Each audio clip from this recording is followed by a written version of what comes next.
Back to channel friends, मैं सबका अपने चैनल स्टॉक्स फॉर लाइफ पे बहुत स्वागत करता हूँ। स्टीफिल फैमिली डे फिल्म बस सब पता है, शाम को हमारी एक वीडियो आती है स्टॉक फटाफट या फिर न्यूज़ फटाफट, जहाँ पे वीडियो एक चर्चा ने कौन स्टॉक में क्या न्यूज़ आ रही है और क्या बेस्ट बैंक लेवल इमर्ज हो रहा है।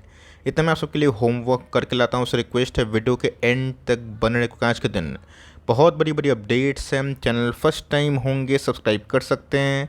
इस तरह की क्वालिटी कंटेंट को सबसे पहले एक्सेस करने के लिए now without dealing any for time let's begin.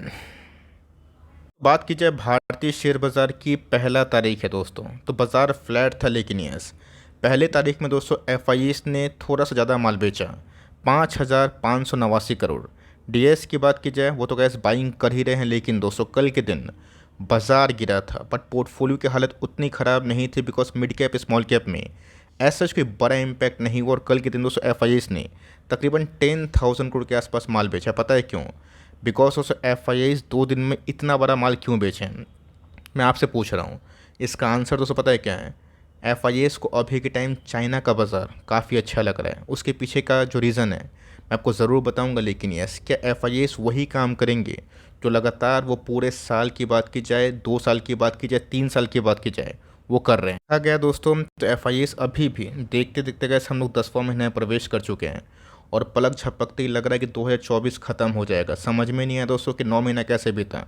Anyways अगर आप देखें तो 10वां महीना का दोस्तों पहला तारीख है, और एफ ने 1,32,000 करोड़, और 2022 में माई गुडनेस दोस्तों 2,78,000 करोड़, और 2021 में 91,000 करोड़ के आसपास माल बेचा। जनरली दोस्तों यूएस फेड जब रेट कट करता है तो इमर्जिंग मार्केट में पैसे घुसते हैं। चूँकि निफ्टी ने आउट परफॉर्म किया वर्ल्ड इंडेक्स को, और अभी के टाइम निफ्टी थोड़ा सा एक्सपेंसिव है as compare to other countries. शायद यही रीज़न है कि एफ को जो कंट्री अच्छा लग रहा है ना, उस कंट्री के ETF में पैसे वो लगा रहे हैं। यहाँ दोस्तों ऐसा मैं नहीं बोल रहा हूँ। अगर आप देखें तो 1 अक्टूबर को ही थोड़ी सी बड़ी अपडेट है कि is it bye China sell India now. तो जी हाँ गैस, इंडिया में सेल कितना ही करेंगे। एक तो गैस एफ की 2008 के बाद सबसे लोएस्ट होल्डिंग अभी के टाइम बनी हुई है। या तो गैस भारत का मार्केट वो कम्प्लीटली छोड़ देंगे, ऐसा कुछ होने वाला नहीं है। लेकिन दोस्तों डीआईएस ने लगातार भारत को पुश किया है, भारतीय बाजार को पुश किया है, बिकॉज रिटेल की इन्वेस्टमेंट ना काफ़ी कारगर साबित हुई है। तो अगर एफ बेच रहे हैं ना, तो मेरा ऐसा मानना है कि इससे मत घबराइए, बिकॉज 2008 के बाद सबसे लोएस्ट होल्डिंग दोस्तों एफ की अभी के टाइम में।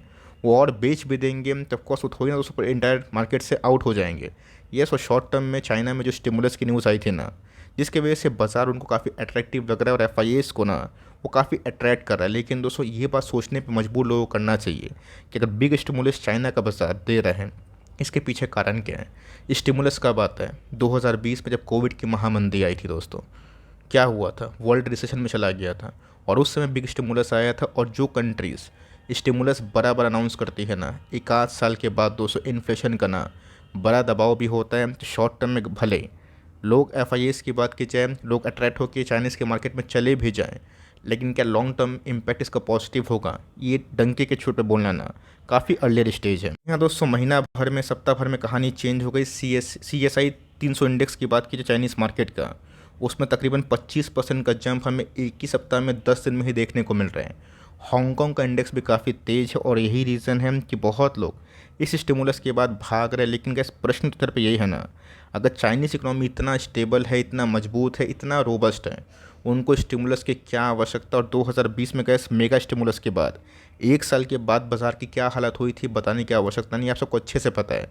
अगर आप बाज़ार में 4-5 साल से टिके हुए हैं तो देखा गया दोस्तों 2008 के बाद भले ही एफ का स्टेक बहुत ही लोएस्ट स्टैंस पे है, बट देखना बनता है कितना देर और वो भारत के बाज़ार को सेल ऑफ करते रहेंगे। कल की बात की जाए, फंडामेंटली बहुत ही अच्छी कंपनी, और टेक्निकली दोस्तों 1 साल के लो पे आता हुआ देखने को मिल रहा है। पिछले कुछ समय से गैस मुझे पता है कि इस कंपनी ने आपको बहुत डिसअपॉइंट किया होगा, लेकिन दोस्तों इस कंपनी में काफ़ी दम है। और मुझे गैस पक्का यकीन है कि आने वाले 2-3 क्वार्टर में सारे पाइप एंड पीवीसी का बिजनेस अच्छा परफॉर्मेंस करने की उम्मीद हम लोग लगा सकते हैं। अब आरबीआई दोस्तों यहाँ पे उम्मीदों पे पानी ना फेर दे और रेट कट कर दे, जो भारत को ज़रूरत है। ऐसा बहुत सारे एनालिस्ट लोग प्लीड कर रहे हैं, देखते हैं क्या होता है दोस्तों। लेकिन यस आरबीआई रेट कट करेगा तो बिल्डिंग मटेरियल्स की कंपनीज़ को ना काफ़ी फ़ायदा होगा। और दोस्तों जो बहुत हाई इन्वेंट्रीज था, उन सब का प्रॉब्लम घटते हुए क्रूड प्राइस से काफ़ी गिरा है। और मेरा ऐसा मानना है दोस्तों कि मार्जिन्स में आपको ज़रूर आने वाले 2-3 क्वार्टर्स में बहुत सारे बिल्डिंग मेटल्स कंपनी में अच्छी खासी रिकवरी हम लोग उम्मीद कर सकते हैं। बस की बात की जाए तो अगर इस क्वार्टर में गैस नंबर्स अच्छे हो गए जो एस्टिमेट हम लोग लगा के बैठे हैं, या फिर लास्ट कुछ क्वार्टर से जो कंपनी नंबर्स पेश कर रही है उससे अगर अच्छे नंबर्स आएँ, तो मेरा ऐसा मानना है कि the worst will be behind and the good is yet to begin. Because मैं इसलिए बोल रहा हूँ बिकॉज 1978 बेस्ट यही होगा कि 2000 का लेवल तोड़ने के बाद प्राइस कहाँ तक जाके स्टेबलाइज होगा ना, उस पर बहुत डिपेंडेंसी है। 2000 के बाद दोस्तों टेक्निकल जो रेजिस्टेंस है वो टूट के एक सपोर्ट में कन्वर्ट होता है, तब कोर्स का जो पुराना हाई है ना, यहाँ से कैसे अगर आप देखें तो मोटा मोटी 100% के आसपास पैसे बनने की क्षमता आने वाले एक आध साल में दिखाई दे सकती है। और ऐसे वेरियस जगह पे हुए, वोल्टास में हुआ, नैम इंडिया में हुआ, HDFC AMC में हुआ, कैम्प्स में हुआ। तो क्या सही में आवाज़ पुराने हाई को रिक्लेम करके मिनिमम यहाँ से 100% का दावेदारी पेश करता है? तो जी हाँ, कैसे घटते हुए इंटरेस्ट रेट में हाउसिंग फाइनेंस काफ़ी अच्छा काम करता है। तो अगर आपने कोई भी लेवल्स पे होल्ड किया है, मैं एक ही बात बोलूँगा, कंटिन्यू करें कोई भी हाउसिंग फाइनेंस को। देखते हैं दोस्तों कि इनके Q1 Q2 के नंबर्स कैसे आते हैं। डेल की बात की जाए, फैंटास्टिक कंपनी दोस्तों, और यस मैं लेवल सीखना चाहूँगा 460। ये बहुत क्रुशियल है, इसको तोड़ने के बाद हम लोग इसमें जो नेक्स्ट हवाई यात्रा है ना उसको विटनेस करने वाले हैं। 460 का लेवल दोस्तों इस कंपनी का लाइफ टाइम हाई है। अगर इसको तोड़ता है कंफर्टेबली, तो मेरा कैसे ऐसा स्ट्रॉन्ग मानना है कि वहाँ पे वॉल्यूम्स को चेक करना इंपॉर्टेंट है। अगर वॉल्यूम्स दोस्तों एबनॉर्मली बढ़ते हैं बढ़ते हुए प्राइस एक्शन से, तो मेरा ऐसा मानना है कि इसके यहाँ से ना और भी तेज़ी हम लोग उम्मीद कर सकते हैं। तो 460 एक बहुत ही मजबूत रेजिस्टेंस है। अगर इसको तोड़ने में सक्षम कंपनी रहती है, तो मेरा ऐसा मानना है कि हम लोगों ने जितने लंबे टाइम होल्ड किया है ना, उसका रिवॉर्ड हमें और 2-4 क्वार्टर में आराम से मिलेगा। कंपनी डाइवर्सिफाइड बिजनेस मॉडल में है, 38 के पी के संग डेट फ्री कंपनी है।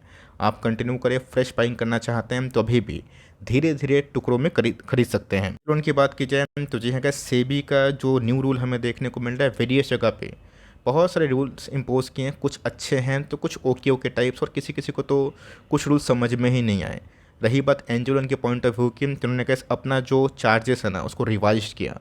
ये बात अलग है कि ज़रूरत ने कैसे कोई भी चार्जेस में छेड़छाड़ नहीं की डिलीवरीज पॉइंट ऑफ व्यू में, लेकिन ये एंजुलन ने थोड़ा सा प्राइस में रिवीजन किया है। एंजुलन 2.4-5% भागा था। रही बात गैस आने वाला 2 क्वार्टर, यही 2 क्वार्टर में समझ में आएगा कि सेबी का जो नया रूल्स है ना, इस पर कितना इनकी डिपेंडेंसी से इनको डेंट पड़ा है। रही बात दोस्तों, मेरा ऐसा मानना है कि बहुत से नेगेटिव न्यूज़ ना डिस्काउंटिंग है, इनके पास बहुत सारे अदर वेज भी है अपने रेवेन्यू को बढ़ाने के लिए, अपने प्रॉफिटेबिलिटी को बढ़ाने के लिए। बिकॉज सेबी अगर एक रास्ता बंद करता है, इनके पास दूसरा रास्ता है कि ऑफकोर्स चार्जेस को इम्पोज ज़्यादा कर दें। लेकिन अगर इस चार्ज की इम्पोज करने के बाद बहुत लोग अगर दूसरे ब्रोकर्स के पास शिफ्ट हो गए ना, ये देखना इंटरेस्टिंग होगा। अगर सारे ब्रोकर्स एक संग चार्जेस बढ़ाएं तब कोई दिक्कत वाली बात नहीं है। लेकिन ऐसा अगर एक आध ब्रोकर जो कि बड़े हैं ना, जैसे ज़ीरोधा ने कोई पहल नहीं की, तो देखना बनता है कि 1-2 क्वार्टर में क्या बहुत सारे निवेशक को अपनी तरफ आकर्षित कर पाता है या फिर नहीं। उस पॉइंट ऑफ व्यू से गैस काफ़ी इंटरेस्टिंग होगा। बट यस, लॉन्ग टर्म में गैस कंपनी फंडामेंटली काफ़ी मजबूत है। की बात की जाए तो of course welcome to Nifty 50 club दोस्तों। निफ्टी 50 का ये कंपनी भाग बन चुका है लिस्टिंग होने के, मतलब निफ्टी 50 में घुसने के बाद कंपनी उस दिन काफ़ी गिरी थी। लेकिन यस, आज हमें थोड़ी बहुत रिकवरी देखने को मिली है। गैस जब भी कंपनी निफ्टी 50 का हो जाता है तो बहुत सारे ETF या फिर पैसिव फंड इसमें बाइंग करते हैं एज पर द साइज़, कितना इसका लोकेशन मिला है। रही बात कंपनी की, फंडामेंटली दोस्तों स्ट्रॉन्ग है ही, बट प्राइस एक्शन काफ़ी मजबूत है। पुराने होल्डर्स इसको ज़रूर होल्ड फॉर लॉन्ग टर्म करें, तभी कैसे आपको ना कंपाउंडिंग का सुपर बेनिफिट मिलेगा। फ्रेश एंट्री करने की बात की जाए तो of course valuation very very expensive और कंपनी बहुत ही ओवरबॉट जोन पे है। अगर आपको लगता है कि नहीं मैं ये सब नहीं देखूंगा, तो मेरा ऐसा मानना है 10 स्टॉक खरीदने की ताकत है तो एक आध से शुरू करें। डिप मिलता है तो सही है, वरना आपकी तो एक आध होल्डिंग से शुरू ही आप करते हैं। अच्छी कंपनी है, बहुत ही मजबूत कंपनी है, और इसलिए कैसे इसने पैसे बनाए, बट इस लेवल पे बहुत ही एग्रेशन सही नहीं है। फाइनेंशियल्स की बात की जाए तो जी हाँ गैस, ये भी एक बड़ी कंपनी है। अब देखते हैं कि कंपनी का जो प्लान है वो कैसे एग्जीक्यूट होता है। तो ऑफकोर्स आप चाहें तो टाटा मोटर्स में और टाटा पावर्स में जो हमने प्लानिंग किया था कि प्राइस को नहीं देखेंगे, बस 12 से 18 महीना एकोमोडेशन करेंगे कोविड के बाद, उसका रिजल्ट हमें देखने को मिला। आप ये फार्मूला चाहे तो जियो फाइनेंशियल्स में भी लगा सकते हैं। एमुलेशन कैसे करिएगा दोस्तों, ये आपके पॉइंट ऑफ व्यू पे है। मुझे तो पता नहीं कि आपका पोर्टफोलियो का साइज़ कितना है, आप कितना लोकेशन दे सकते हैं। आपका पोर्टफोलियो का साइज़ बहुत बड़ा है तो वीकली SIP करें। आपका पोर्टफोलियो का साइज़ छोटा है, मंथली SIP करें। प्राइस बढ़ेगा तो भी थोड़ा थोड़ा क्वांटिटीज करते हैं, 2, 4, 6, 8। ऑफ कोर्स आपके लिए बेटर होगा। रही बात एकोमोडेशन पॉइंट ऑफ व्यू की, वो काफ़ी अच्छी दिखाई देती है। एशियन पेंट की बात की जाए, फैंटास्टिक कंपनी। दोस्तों डिस्क्लेमर देके बोलना चाहूँगा, रिसेंटली गैस मैंने इस कंपनी को ऐड किया है बिकॉज वो मेरा गैस दोस्तों पर्सनल व्यक्तित्व मैटर है, निजी मामला है। बिकॉज मुझे कंपनी के वैल्यूएशंस, कंपनी की ब्रांड लॉयल्टी और कंपनी के एग्जिस्टेंस पे काफ़ी भरोसा है। और ऑफ कोर्स घटता वो क्रूड दोस्तों इस कंपनी के लिए मार्जिन्स का ना अच्छा खासा राइस ला सकता है। और यही रीज़न से दोस्तों मैंने एशियन पेंट को रिसेंटली अच्छा खासा ऐड किया है। मैंने ऐड किया दोस्तों, इसका मतलब ये नहीं कि आपको ऐड करना चाहिए। क्या पता कंपनी अगर एक आध साल परफॉर्मेंस नहीं की तो आप बोलिएगा कि सर आपको देख के मैंने परचेज़ किया, कंपनी चल ही नहीं। तो इसलिए इसमें डिस्क्लेमर देके डायरेक्टली बोलना चाहूँगा, कोई बाई से रिकमेंडेशन नहीं है। मुझे इस कंपनी का भाव अभी भी अच्छा लग रहा है और कंपनी अच्छी लग रही है। येस, मैं गैस वो सब प्लेयर नहीं हूँ कि 2 साल स्टॉक नहीं चला तो मेरे लिए वो ख़राब हो गया और लगातार भाग रहा है तो कंपनी अच्छी हो गई। जो कंपनी भागती है गिरती भी है। क्या रेलवे डिफेंस में जो तेज़ी हमें देखने को मिली थी उसमें क्या 40% के आसपास गिरावट नहीं हुई? बहुत सारी कंपनीज गिरी हैं, तो क्या कंपनी ख़राब हो गई अभी? यही दोस्तों परसेप्शन है। तो कंपनी अच्छी होती है तो मुझे कोई फ़र्क नहीं पड़ता कि 2-3 साल पैसे ना बने। मुझे कैसे फ़र्क पड़ता है कि 10 साल में पैसे बनेंगे या फिर नहीं बनेंगे। 10 साल में कैसे जीडीपी यहाँ नहीं रहने वाली है, बहुत ऊपर बढ़ेगी। और जीडीपी बढ़ेगी तो कंज्यूमर और कंजम्पशन, ये दो सेक्टर दोस्तों बहुत ही उम्दा वे से बढ़ेंगे। और एशियन पेंट उसी का ही की प्लेयर है। ऑफकोर्स एक नया प्लेयर की एंट्री से कहानी ख़त्म नहीं होती है। जैसे जियो फाइनेंशियल के आने से क्या बजाज फाइनेंस डूब गया? बिल्कुल भी नहीं। ये गैस आंसर ना आप खुद से पता लगाइए और वेरियस जगह पर सर्च करने के बाद अपना कॉल आप खोद लीजिए। सुपरमार्ट की बात कीजिए, डरने की कोई आवश्यकता नहीं है। मैंने कैसे इस कंपनी को 1000 बार कवर किया और एक ही बात बोला है कि आपको इस कंपनी में अगर 10 साल के लिए होल्ड करना है तो भी करे, 5 साल के लिए होल्ड करना है तो भी करे, 3 साल के लिए करना है तो भी करे, 20 साल के लिए करना है तो भी करे। ये सब कंपनी का सुपर कंपाउंडिंग मशीन बनी भी है और बनेगी भी। बिजनेस काफ़ी स्ट्रॉन्ग है दोस्तों। आप खुद से देखें कि ये सब कंपनी क्या रिसेशन में डूब जाएगी? बिल्कुल भी नहीं। ये सब गैस महामंदी प्रूफ स्टॉक्स हैं और ये सब कंपनी का भविष्य आने वाले कल में सोच के देखें कि 350-400 स्टोर से अगर 1000, 2000, 5000 स्टोर ये कर लेती है ना तो कंपनी के रेवेन्यू क्या होंगे, कंपनी के पैट के फिगर क्या होंगे। अभी तो गैस कंपनी ऑनलाइन प्रेजेंस में भी काफ़ी काम कर रही है। बस 2-3 दिन में गैस बजाज फाइनेंस का और ऑफकोर्स डीमार्ट का Q1 का बिजनेस अपडेट आ जाएगा। मैं जल्दी ही दोस्तों जब भी आ जाए मैं इसको कवर ज़रूर करूँगा। प्लास्टिक की बात की जाए, अच्छी कंपनी है, प्राइस और भी अच्छा है। जब कंपनी अच्छी हो, प्राइस अनुकूल हो तो वहाँ पे गैस घबराया नहीं जाता है। आपने कोई भी लेवल्स पे खड़ता है, होल्ड करें मिनिमम 5 ईयर्स के लिए, तभी आपके पैसे बनेंगे। पीएल में तो सबको याद होगा कि 2-2.5 साल का कोई पैसे नहीं बने। स्टॉक 2 साल हिला ही नहीं, 2.5 साल चला ही नहीं और जब भागा तो 4x। तो वही कहानी होती है। तो कंपनी गैस अच्छी है इसलिए भागी और फिर गिर रही है, कोई दिक्कत वाली बात नहीं। देखते हैं कि Q2 के नंबर्स कैसे हैं। नंबर्स इन लाइन होते हैं, गाइडेंस सही होते हैं तो ऐड करने का प्लान कर सकते हैं।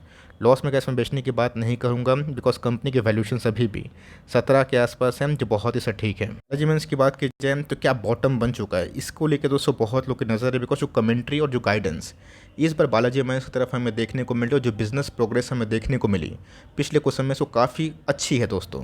आपने एल्केलीमेंट्स पे लिया है तो कोई दिक्कत वाली बात नहीं, दोनों अच्छी कंपनी है। जनरली गैस बिजनेस इनका थोड़ा सा फार्मा ड्रिवन होता है तो फार्मा स्टॉक्स में तेज़ी हो गई है। बट ग्राउंड रियलिटी में स्टॉक में प्राइस तेज़ी हुई है, बट बिजनेस में अभी भी तेज़ी आना वो थोड़ा सा ड्यू है। बिकॉज बाजार कभी कभी थोड़ा सा जल्दी परफॉर्म करता है। उनको पता होता है कि 1 साल के बाद क्या अच्छी अपडेट आने वाली, फिर नेगेटिव अपडेट आने वाली है। तो प्राइस फार्मा का भागा है, बट बिजनेस में अभी भी ना 1-2 क्वार्टर का समय लगेगा। और मुझे लगता है कि 1-2 क्वार्टर के बाद इन सब कंपनी में अगर एक क्रूशियल लेवल का ब्रेकआउट हुआ तो कंपनी अपने पुराने हाई पे भी ज़रूर जाएगी। ये बैलेंस शीट के पॉइंट ऑफ व्यू में काफ़ी अच्छा स्ट्रॉन्ग बैलेंस शीट है। डेब्ट भी ना के बराबर है और रिजर्व से काफ़ी अच्छे हैं और काफ़ी अच्छा कैपेक्स है। तो कंपनी को दोस्तों इस लेवल से आप कंसिडर कर सकते हैं। लेके बैठे हैं तो कोई घबराने वाली बात नहीं, कंपनी सुपर अच्छी है। पुल की बात की जाए, एक समय लोगों को परेशान किया, लेकिन दोस्तों अब जब भाग रहे हैं ना, लोग सोच रहे हैं क्या बेच दूँ, क्या ख़रीद लूँ, क्या छोड़ दूँ। दोस्तों मैंने क्या बताया कि अच्छी कंपनी से आपका 1-8 साल ख़राब करते हैं, फिर से उसी प्राइस में 2-3 साल के बाद वापस आते हैं। ये गैस बहुत सारे केसेस में होते हैं और कुछ कुछ केसेस में नहीं होते हैं, जहाँ पे प्रमोटर्स करप्ट होते हैं। लेकिन जब रिविजन होता है तो वहाँ पे गैस लोग सोचते हैं काश मैंने एवरेजिंग किया होता। इसको लेकर दोस्तों मेरे कमेंट बॉक्स में बहुत सारे कमेंट्स आते थे कि सर फंस गया, बर्बाद हो गया। आज गैस चलिए आपका नो प्रॉफिट नो लॉस होगा अगर आपने एवरेजिंग नहीं किया, लेकिन इतना समझ गए कि कंपनी काबिल होती है तो रिकवरी का भी दम रखती है। के ऊपर मैटर करता है आपको बेचना है कि बेचें, खरीदना है तो खरीदें। बट येस, जब गैस कंपनी अपने पुराने हाई की तरफ जाती है और इम्पॉर्टेंट लेवल का टेक्निकल ब्रेकआउट देती है तो वहाँ से गैस कंपनी भागती ज़रूर है। तो 12 क्वार्टर के बाद 1-8 क्वार्टर बहुत ही अच्छे हैं और जिससे गर्मी पड़ रही है दोस्तों, मुझे लगता है कि आने वाले दिनों में इस कंपनी का और भी अच्छा टाइम अहेड है। तो आप इस कंपनी में निवेशित होना चाहते हैं कि सर 2-3 साल होल्ड करके मैं बर्दाश्त किया हूँ, होल्ड करूँगा, जो होगा देखा जाएगा, उस पॉइंट ऑफ व्यू से आप कर सकते हैं। आपको लगता है कि नहीं, इसको छोड़ के दूसरी कंपनी में निवेश करना है, वो भी कैसे आप कर सकते हैं, बिकॉज पैसे आपके हैं, तो मर्जी भी आपकी चलनी चाहिए। फाइनेंस की बात की जाए तो जी हाँ दोस्तों, आरबीआई ने एक सख्त कदम उठाया है गोल्ड रेगुलेटर्स पे, क्योंकि गोल्ड के बिज़नेस आपको पता है कि ऑफकोर्स काफ़ी प्रॉफिटेबल होते हैं और इसमें एनपी की संभावना कम होती है। बट बहुत ऐसे गोल्ड फाइनेंस कंपनी है जो थोड़ा सा अनएथिकल काम ना इसके पीछे कर रही है। मुथूट फाइनेंस की बात की जाए, एक बड़ा दोस्तों नाम है, एक बड़ा ब्रांड है, तो ऑफकोर्स जेफरीज ने बोला है कि इसको उतना इम्पैक्ट नहीं पड़ेगा। बट वही कहानी है, जब स्टॉक चल जाता है ना बहुत तेज़ी से, 2 गुना हो जाता है अपने बॉटम से, तो वहाँ पे कैसे एक रीज़न चाहिए कि क्या रीज़न से गिरा हूँ, तो वही रीज़न बाजार को मिल रहा है। तो यहाँ पे क्या जल्दीबाजी एवरेजिंग करने का फ्रेशनिटी का ना करें, थोड़ा सा देखिए, बिकॉज गोल्ड के बढ़ते प्राइस ऑलरेडी डिस्काउंटेड है। देखते हैं Q2 के नंबर्स कैसे आ रहे हैं। पुराने निवेशक की दोस्तों बात यही है कि आपके तो अभी प्रॉफिट में होंगे। मैं यहाँ पे छोड़ता हूँ कि आपको करना क्या है। मार्ट की बात की जाए, जब आपने दोस्तों 2 साल इसको आराम से होल्ड किया है ना, मुझे लगता है कि इसके गुड रिजल्ट के बाद एक आध क्वार्टर और भी देखना बनता है। बढ़ता हुआ इंटरेस्ट रेट दोस्तों बिजनेस फ्रेंडली होता है, ऑफकोर्स लोन किफ़ायती रेंज पे मिलते हैं। एंटरप्रेन्योर्स को फ़ायदा होता है, एक प्लेटफॉर्म चाहिए बिजनेस में अपना प्रेजेंस बढ़ाने के लिए, और बहुत सारे गैस B2B बिजनेस और B2C बिजनेस आने वाले दिनों में पनपेंगे। उसमें गैस इंडिया मार्ट सबसे ओल्डेस्ट और लार्जेस्ट प्लेयर है। देखते हैं किस क्वार्टर के नंबर्स कैसे आते हैं। जनरली गैस Q1 का नंबर्स हमेशा बहुत ही स्ट्रांग होता है, तो Q2 का नंबर्स ऐसा नहीं है कि इसको बीट करना चाहिए। देखते हैं कि जो एंटिसिपेटेड नंबर्स हैं उससे नंबर्स कैसे आते हैं, और ऑफकोर्स इनके प्रमोटर्स यहाँ पे क्या रिकवरी का साइन देते हैं। बात की जाए एमए ऑर्गेनिक्स की, अच्छी कंपनी है, और पिछले कुछ समय से गैस मैंने इस कंपनी को नोटिस किया कि FIAs मतलब जो बड़े निवेशक है FIAs और DIAs, उनके स्टेक्स में काफ़ी चेंजेस हमें देखने को मिले। इनके नेट प्रॉफिट से बिल्कुल भी अंदाज़ा मत लगाइएगा कि ऑफकोर्स वही इनके एक्चुअल प्रॉफिट है, क्योंकि दोस्तों कभी कभी नेट प्रॉफिट में ब्लफ करता है, बिकॉज कंपनी कहीं और इन्वेस्ट करती है। तो कंपनी के आने वाले कल में कुछ ऐसे प्रोडक्ट्स में काम कर रही है जो इनके लिए एक फॉर्चून मतलब गिवर हो सकता है, जैसे गैस हिमाद्री स्पेशलिटी में हुआ। 200 का पीस ज़रूर है, बट ये कंपनी भाग क्यों रही है, तो ऐसे डेरिवेटिव्स में गैस कंपनी इन्वेस्ट कर रही है जो आने वाले कल में ना एक बहुत ही इंपॉर्टेंट टेक्नोलॉजिकल जो रोल है ना उसको प्ले कर सकते हैं। कंपनी में निवेशित हैं तो कंटिन्यू रहे। बहुत दिनों के बाद गैस कंपनी पुराने जो रेजिस्टेंस उसको ब्रेक करके नए हाई की तरफ जाते हुए देखने को मिल रही है। तो ऑफकोर्स 1500 का एक साइकोलॉजिकल सपोर्ट बनने की क्षमता इस कंपनी में अब हो गई है। और रही बात 1700 के आसपास कंपनी है, तो 2000 बहुत दूर नहीं है, बहुत ही पुराने इन्वेस्टर्स है, इसको आप ज़रूर कंटिन्यू करें। एक ग्लासफुड को लेकर दोस्तों एक शख्स हमेशा बोलते कवर करने के लिए, मैंने कैसे उनको कमेंट बॉक्स में रिप्लाई भी किया था कि 80% का रेवेन्यू ना ग्लास लाइन मैन्युफैक्चरिंग में काम तो करती है, बट फार्मा और केमिकल से आती है। क्या केमिकल्स और फार्मा में फुल रिकवरी हो चुकी है? बिल्कुल भी नहीं। उन सब में रिकवरी नहीं होगी तो ऑर्डर कहाँ से मिलेंगे भाई? ऑर्डर्स नहीं मिलेंगे तो कंपनी के टॉप लाइन बॉटम लाइन कहाँ से बढ़ेंगे? और कंपनी के बॉटम लाइन ठीक ठाक है ऑपरेटिंग प्रॉफिट, लेकिन चूंकि कंपनी डेट लेके बैठी है ना, इसकी वजह से इंटरेस्ट रिपेमेंट इस कंपनी के लिए हाई हो चुकी है। कभी कोई कंपनी प्रॉक्सी प्लेयर होती है कि इंडस्ट्री का, वो समझना बहुत इंपॉर्टेंट है। कंपनी ख़राब नहीं है, बट कंपनी का नेचर ही ऐसा है कि भागता है चांद तक और गिरता है तो 50-60%। यहाँ पे गैस मैं आप पे छोड़ रहा हूँ, आपको करना क्या है। रही बात कंपनी ख़राब नहीं है, बट वक्त ख़राब है। वीडियो अच्छी लगी तो प्लीज़ लाइक करिएगा, चैनल फर्स्ट टाइम होंगे सब्सक्राइब करके बेल आइकन को प्रेस करना भी ना भूलिएगा। दोस्तों मिलते हैं जल्दी ही, तब तक के लिए bye. Thanks for listening friends, God bless you all.